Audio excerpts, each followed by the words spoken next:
Assalamu alaikum wa rahmatullahi wa barakatuh. This is Dr. Nuha Hatem, specialist of Jinkaini.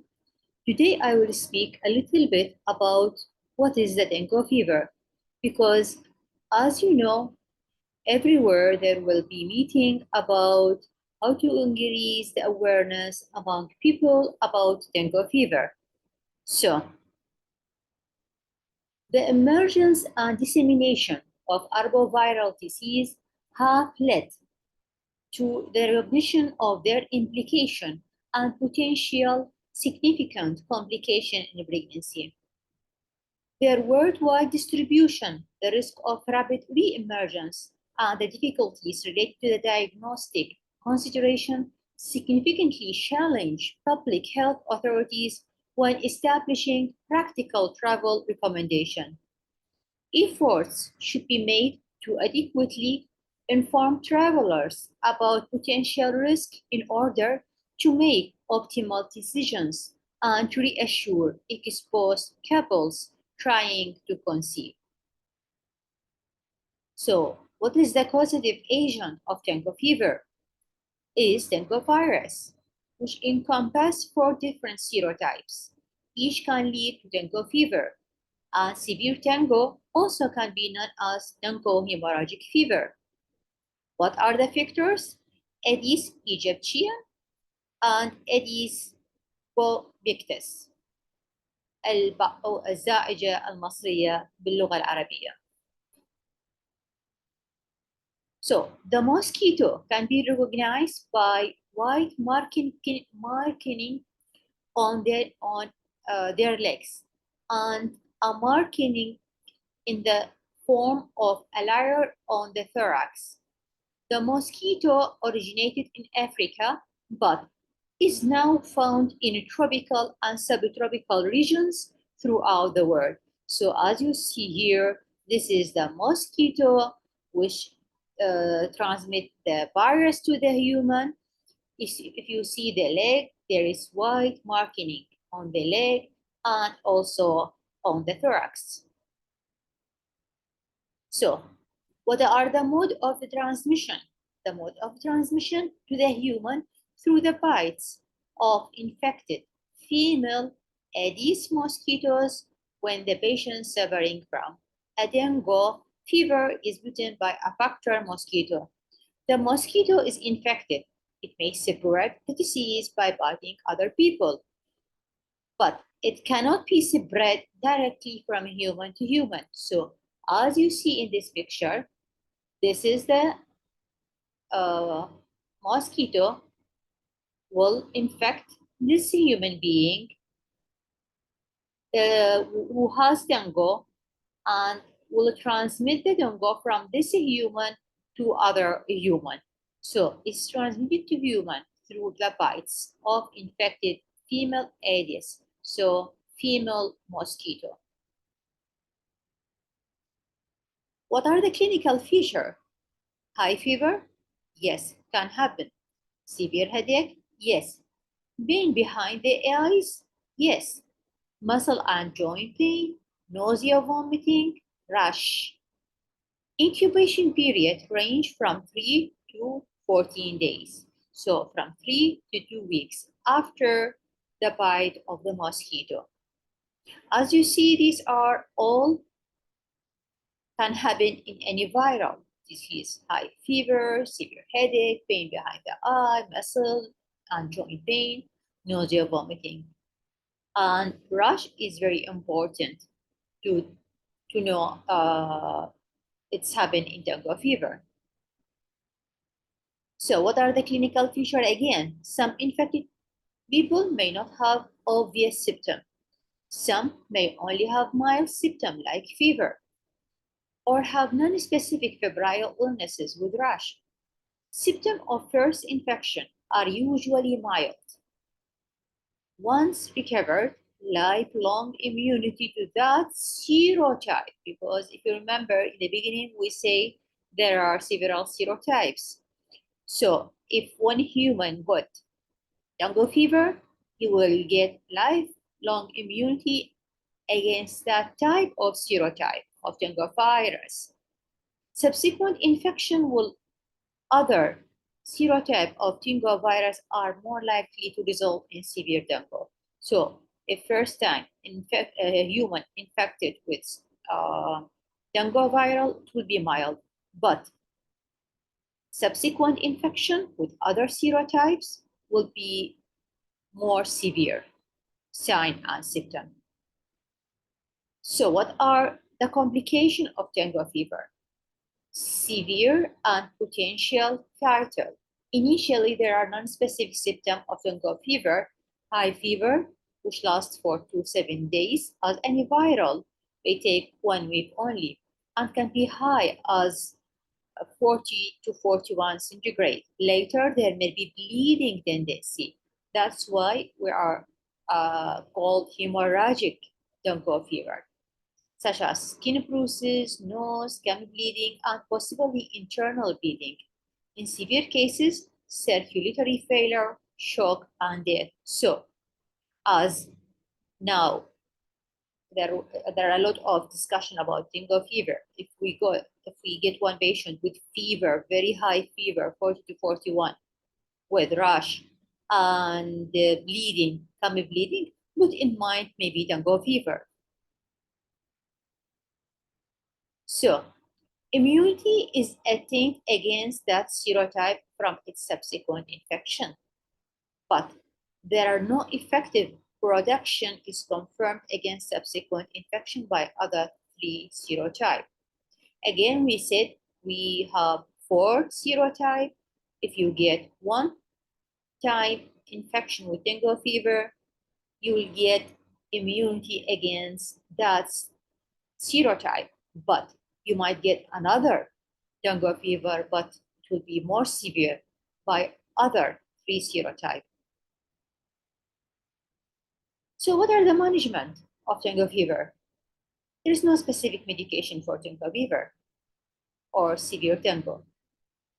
So patient with dengue fever, mostly it's self-limited. As we say, fever, get some paracetamol, some grease fluid intake. Symptomatic treatment is given to relieve discomfort like fever and pain. But what about severe dengue? In this case, need to be treated promptly and urgently with supportive management, with appropriate and timely treatment. Why? Because the death rate is less than 1%. So, what are the presumptive assessment, presumptive diagnosis? First of all, we'll take history. The same in coronavirus. You'll ask, do you have any history of traveling? Do you have any patient in your family? Any fever? So, with whom live, travel to endemic area, fever, and 2 of the following. So, if he has traveling to endemic area like Africa and fever with nausea, vomiting, rash, because we say with 2 following, put some presumptive diagnosis. Aches and pain, headache, eye pain, muscle ache or joint pain. Warning sign, tourniquet test positive, leukopenia. So tourniquet test positive when you put a tourniquet, or for example, you want to measure blood pressure, you'll find there will be rash because there will be tendency for bleeding. So these are the presumptive diagnosis. What are the warning signs? Severe abdominal pain or tenderness, persistent vomiting, mucosal bleed, liver enlargement more than 2 centimeters, clinical fluid accumulation like ascites, edema, lethargy, restlessness, increase in hematocrit, concurrent with rapid decrease in platelets count. You'll see always there will be like thrombocytopenia. Because sometimes, as thrombocytopenia can happen with viral infection sometimes. So again, assessment, you will take history. If there is any history of travel to endemic or fever, or someone in family also travel to endemic area with 2 of these symptoms. So these are the presumptive diagnosis. You will go also to examination. As you know, you'll do general examination if the patient is stable. You'll measure blood pressure, temperature, pulse rate. You will examine the mucosa of the mouth. You see there's mucosa bleeding. You will do abdominal examination if there are severe abdominal tenderness and if there is hepatomegaly. You might find some edema, bleeding edema in the legs or some ascites. Also, when you will do a blood count, you will find there is increase in hematocrit, but decrease in platelets. So again, after the warning sign, if you couldn't find any warning sign, so you can't say it's outpatient management. Just tell them that you take increase fluid intake and give paracetamol and review SOS if develop nausea, vomiting, or severe abdominal pain, or any other symptom or bleeding. But those are called group A. Group A, there are no warning sign, only fever, some headache, some muscle ache. But for a group B, those people who need inpatient management. Who? Any patient with dengue fever, any pregnant women. So I am in OBD and I got pregnant women, so please admit infancy, diabetes mellitus, poor social situation, old age, renal failure, means those with low immunity, and pregnancy also is very important for admission because in pregnancy there are many physiological changes will happen during a pregnancy, so need to be admitted if you suspect any pregnant woman at any trimester with dengue fever. Admit her in patient management. For Group C, also in patient management for patient severe plasma leakage with shock and or fluid accumulation, respiratory distress, severe bleeding, severe organ impairment. Of course, those people will need ICU admission to the hospital. Any patient with severe bleeding, any patient with and organ damage. So we have three groups. Group A, outpatient management, use or only fever, some mild headache or abdominal pain, mild, but for pregnancy, infancy, diabetic, poor social situation, old age, renal failure, group B, need inpatient management, or those with bleeding or severe renal or severe organ impairment, or you can find severe plasma leakage with shock, of course, need emergency referral and inpatient management. So what we will not do, any patient suspected with dengue fever, please don't use corticosteroid. They are not indicated and can increase the risk of GI bleeding, can increase hyperglycemia and immunosuppression. Please don't give platelet transfusion because we say that there will be thrombocytopenia. So don't think that we'll give platelet transfusion will solve this issue. No. Platelet transfusion do not decrease the risk of severe bleeding and may instead lead to fluid overload and prolonged hospitalization. Don't give half normal, 0.45% saline. Half normal saline should not be given even as maintenance fluid because it leaks into third space and may lead to worsening of ascites and pleural effusions. Don't assume that IV fluid are necessary. We remember we said that the patient may come to you in shock. So don't give over fluid because first check if the patient can take a fluid orally, it would be better. Use only the minimum amount of IV fluid to keep the patient well perfused. Decrease IV fluid rate as hemodynamic status improve or urine output increase. Of course, Any patient with shock, with dengue fever, will try to give fluid orally as much as possible. Of course, we will give some IV fluid, but if you find that hemodynamic status improve, you can decrease or even stop the IV fluid and continue on oral fluid. And how you will know hemodynamic status improve by checking pulse rate, blood pressure, and of course, you must measure the urine output.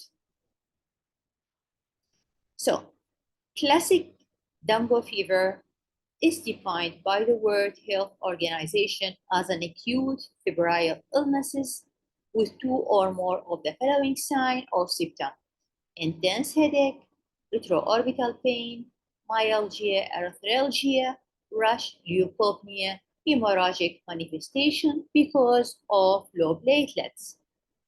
Dengue is spread through the bite of infected mosquito. A pregnant woman already infected with dengue can pass the virus to her fetus during a pregnancy or around the time of birth. Dengue can have harmful effects including death of the fetus, low birth weight, and premature birth. Maybe we are getting some pregnant women with fever. Then the patient said that after this fever, she got intrauterine fetal death. Maybe this is due to dengue. So we'll go deep and ask if she has any history of travel, any history of when her family traveled to that area. There is patient family in the family. There is patient with fever, and so on. But even we can't do anything more. Only we give IV fluid if her low blood pressure. But we advise for oral fluid better than IV fluid.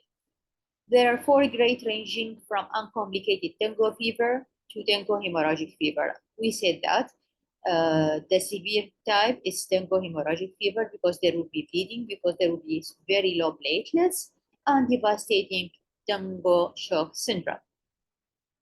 So, what are the day of illness? For the fever, it might take 3 days. Within 7 days, it will disappear. Potential clinical issue: dehydration in first 3 days, if not treated, might lead to shock and bleeding in day 4, 5, 6. That's why the patient come to you and you suspect dengue fever. Please advise of increased oral fluid as much as possible, because otherwise there will be shock and bleeding. And you know, if there is shock and bleeding, this will lead to organ impairment, renal failure, and so on. So day 7, 8, 9, 10, there may be reabsorption and fluid overload. The patient will complain of ascites, pleural effusion, uh, body edema, and so on. What about laboratory changes? In the first 3 days, there might be increased hematocrit, okay?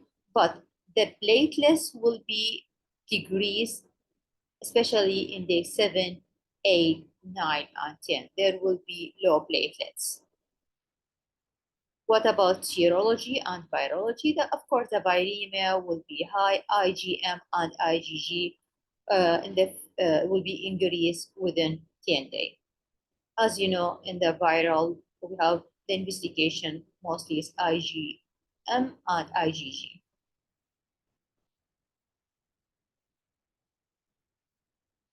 So, what are the pregnancy outcome associated with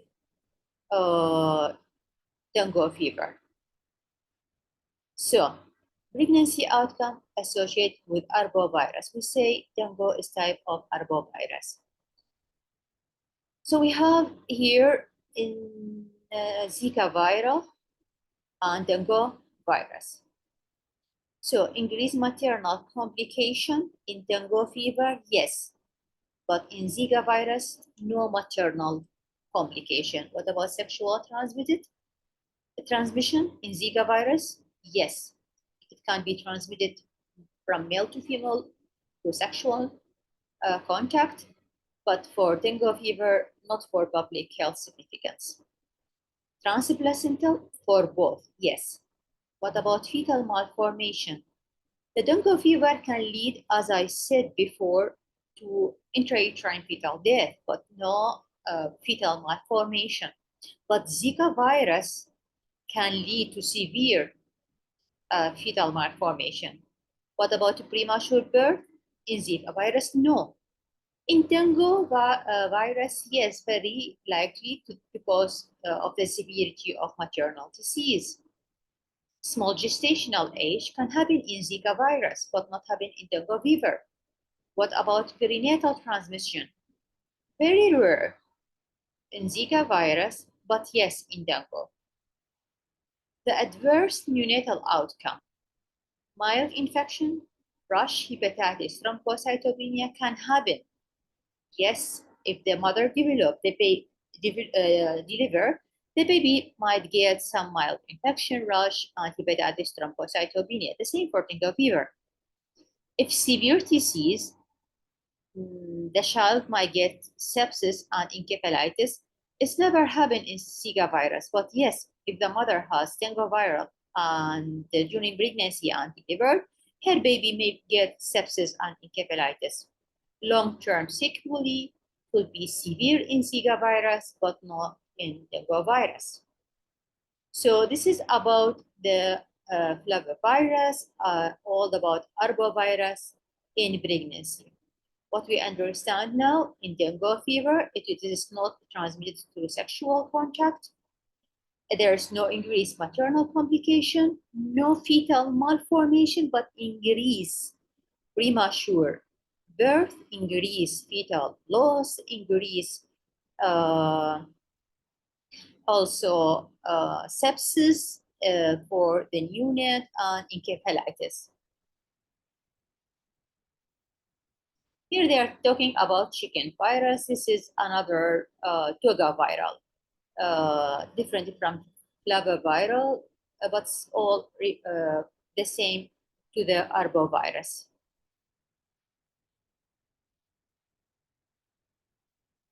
So again, for dengue fever is currently defined by the following for World Health Organization, WHO criteria: fever, recent fever, lasting 2 to 7 days, any hemorrhagic manifestation, thrombocytopenia, platelets less than 100,000, evidence of increased vascular permeability.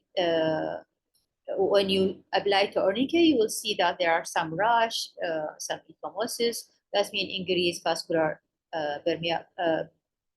bleeding because of low platelets, and increased vascular permeability. There will be like edema.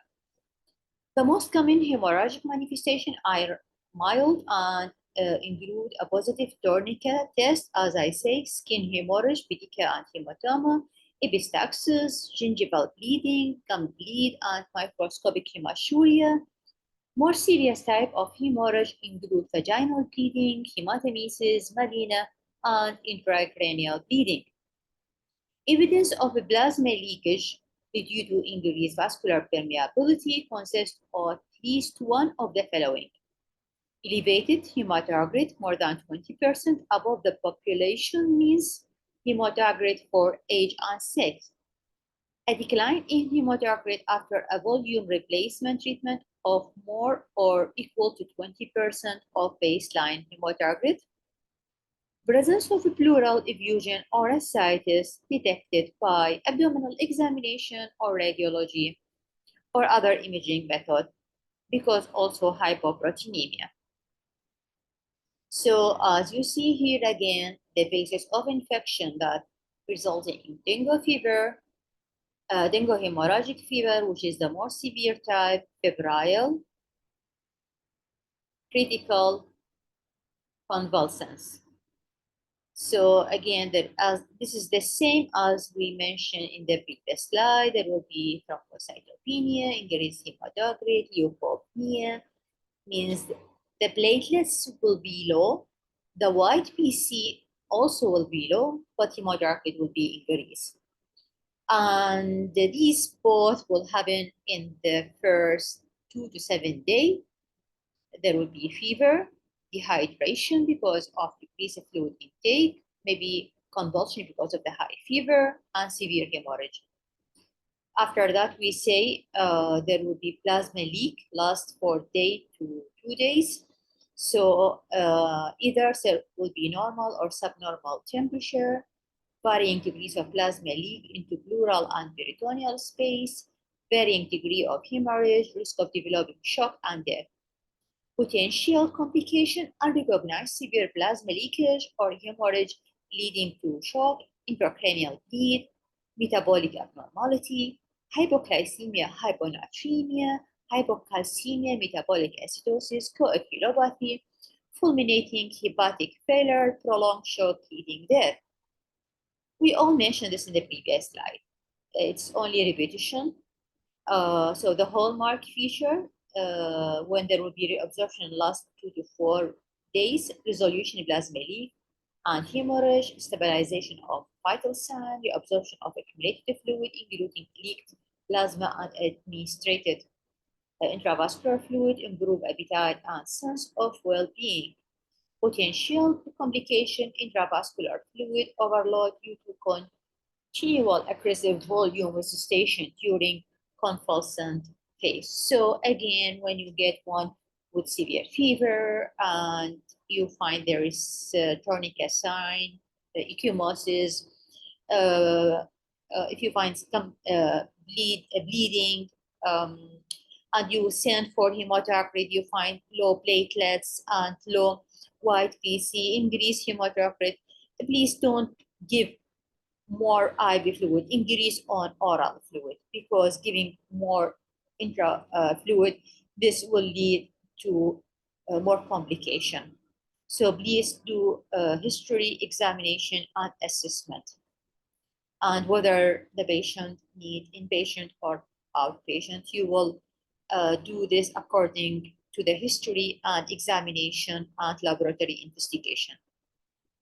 So revise the classification of dengue by severity of the cases. Again, dengue with or without alarm sign, without alarm sign, dengue suspicious, endemic zone of dengue with fever and two of the following: nausea, vomiting, exanthema, arthralgia, positive tourniquet test, leukopenia, laboratory confirmation. So, for example, I got one patient. She told me I have fever. How long? For 2 days, for example. Then I will ask her, she has nausea, vomiting, yes. Pain behind the eye, arthralgia, yes. So there may be some suspicious that she has dengue fever. I will do laboratory. Just I would send her for CBC to see the white PC and platelets and hematocrit.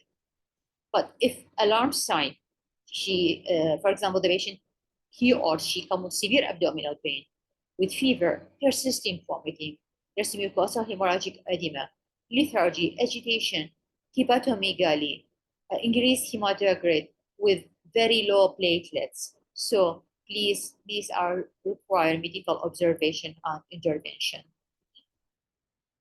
For the severe dengue, severe vascular permeability, he or she might have pleural effusion or ascites, edema, severe hemorrhage from the gum. Maybe you will see during routine, you will find microscopic hematuria, severe organ dysfunction, severe vascular permeability that lead to shock, accumulation of fluid that causes respiratory failure, severe hemorrhage, of course, evaluated by the clinician. Severe organ dysfunction, you will send for liver function test, renal function test. You'll find that AST or ALT more than 1,000, that due to viral dengue.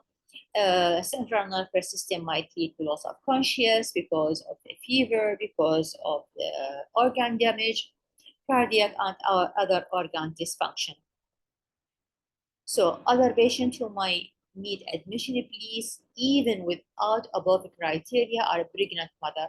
Any pregnant with fever, nausea, vomiting, tourniquet test, rash, please on Center for CBC just for more confirmation. And you suspect dengue, please admit the patient.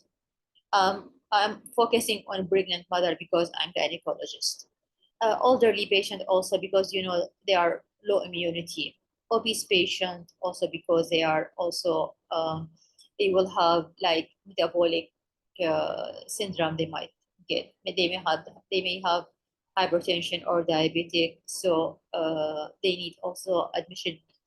Consider high risk patient with comorbid condition like diabetes, chronic renal failure, ischemic heart disease, thalassemia, and other hemoglobinopathies and other major medical problems. Patients with adverse social circumstances, living alone, living far from the health facilities, without reliable means of transport, please admit. Because living alone, who will take care of him or her? For example, uh, if develop in the first 3 days might develop on fever, but after that he might not be able to get fluid intake, he might get shock. So better to admit a patient who are living alone. So again here, this is similarity and difference between dengue, pregnancy, and health. Because we say in normal pregnancy there are many physiological changes, but in dengue there will be fever. Normal pregnancy is not fever, but always the pregnant woman would say that I feel I am hot because of estrogen hormone. Bleeding, mild or severe in dengue. If there's bleeding in a pregnancy, this is abnormal, maybe obstetrical causes. Abdominal pain might happen sometime, especially in primary gravida because increase the size of the uterus. In dengue might happen. Ascites never happen in a pregnancy, but it happened in dengue, even severe child because of plasma leakage. White PC, there will be increase in white PC. We got many patients, for example, in OBD.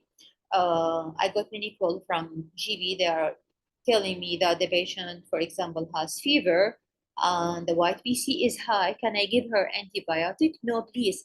This is considered as physiological. Sometimes white PC increase physiological causes. But if there's leukopenia, means there might be viral. So you have to know the causes of the leukopenia. Thrombocytopenia might happen in pregnancy. It's called gestational thrombocytopenia, but it's mostly happen in the second or third trimester, not the first trimester. Here is with dengue fever, it's happened only in severe type. Hematocrit, there will be decrease in second trimester because of hemodilution. There will be increased plasma, reduced red blood cell. So there will be physiological anemia in pregnancy. But in dengue, there will be increase in plasma leakage. Liver enzyme, mild increase, but here it will be very mild to severe. I just would like to confirm normal pregnancy alkaline phosphatase increase 3 times. This is normal. ALK, it's normal increase in a pregnancy 3 times. What about health? Health is related to the hypertension. It means hemolysis, low platelets, and thrombocytopenia.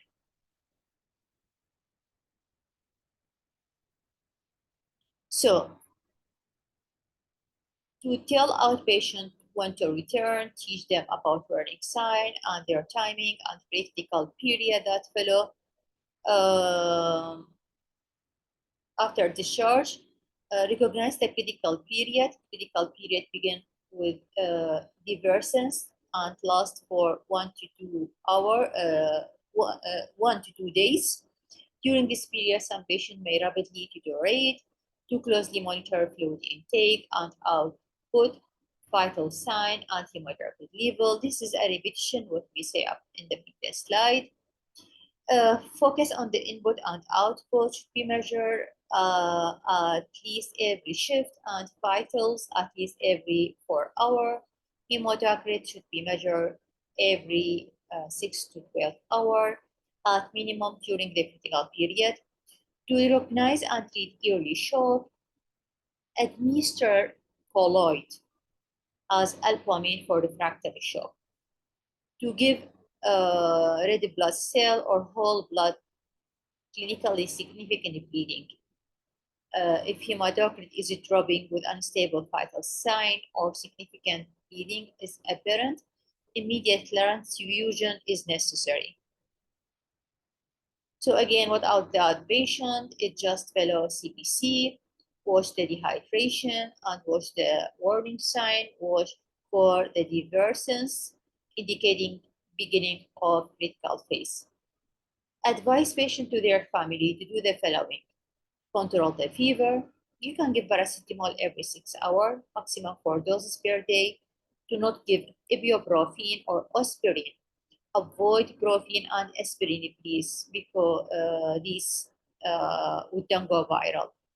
Always do debit sponge to reduce the temperature, prevent dehydration, increase fluid intake as much as possible. Give plenty of fluid, not only water, and watch the sign of dehydration.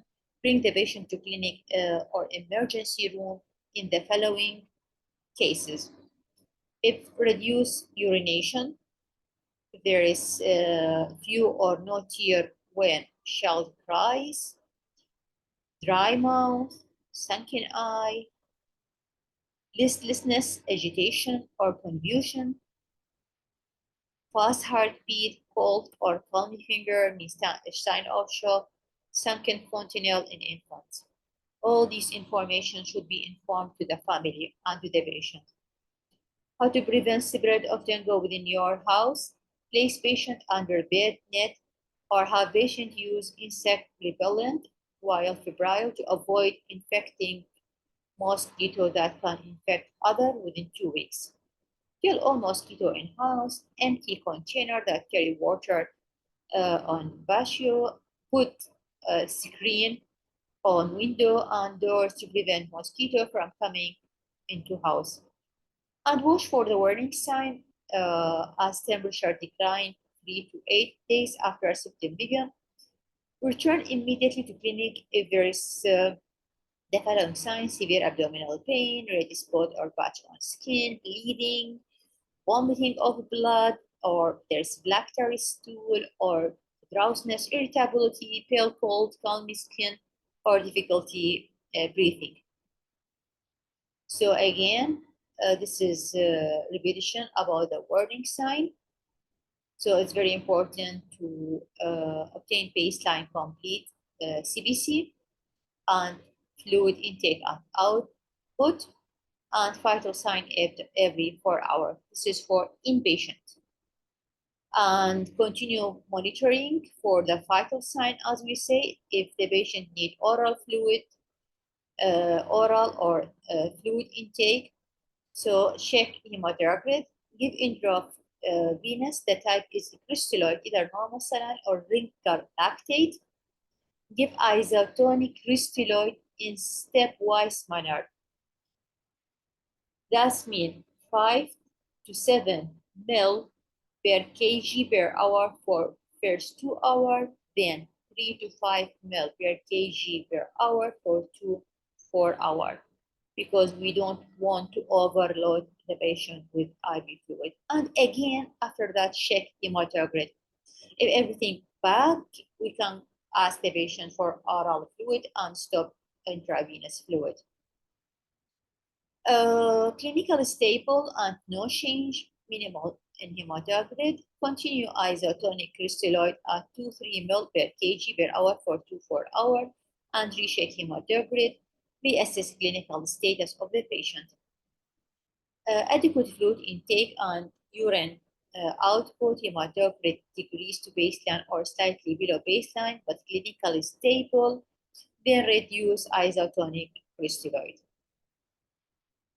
If the patient continue, if the patient inpatient clinical stable and no change or minimal change in hematocrit, so here we'll increase isotonic crystalloid to 5 to 10 ml per kg for 1-2 hours, and then again check hematocrit to reassess clinical status of the patient. And this is again, for inpatient, we must give IV fluid in stepwise, not in hurry, not in huge amount. So as you see here, reduce the isotonic crystalloid starting 5 to 10 ml per kilogram per hour for 1 to 2 hours, then 3 to 5 ml per kilogram per hour for 2 to 4 hours, then 2 to 3 ml per kilogram per hour for 2 to 4 hours. Preventive measure, prevent bleeding of mosquitoes, keep environment clean, remove stagnant water, prevent mosquito bite. If you find there's mosquitoes somewhere, immediately you can, especially if there's stagnant water, you can get rid from the stagnant water and prevent mosquito bite. Preventive measure, avoid using saucer underneath flower pots. Put all used cans and bottles into covered dustbin. Change the water in vases at least once a week. Cover all water container wells and storage tanks tightly. Keep ditch free from blockage. Top up all defective ground surface. Preventive mosquito bite, personal protection. Try to wear loose, light color, long sleeve tops and trousers, and use teeth containing insect repellent on exposed part of the body and clothing, and reapply according to the instruction. For pregnant women and children of 6 months or older can use teeth containing insect repellent. Use mosquito screens or bed nets when the room is not air conditioned. Place anti-mosquito devices near the entrance, such as window and doors, because this is when the mosquito come from the window and the door. So put anti-mosquito devices near the entrance, like windows and doors. Travel tips. For example, you have some trips and you should go to that place for any reason. Going to affected area or countries, arrange a consultation with the doctor at least 6 weeks before the trip.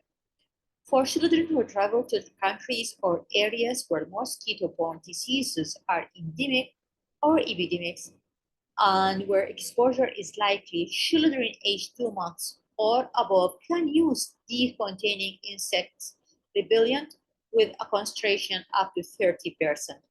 Because there are specific repellent to children different from repellent to adults. People with dengue fever symptoms should seek medical advice immediately.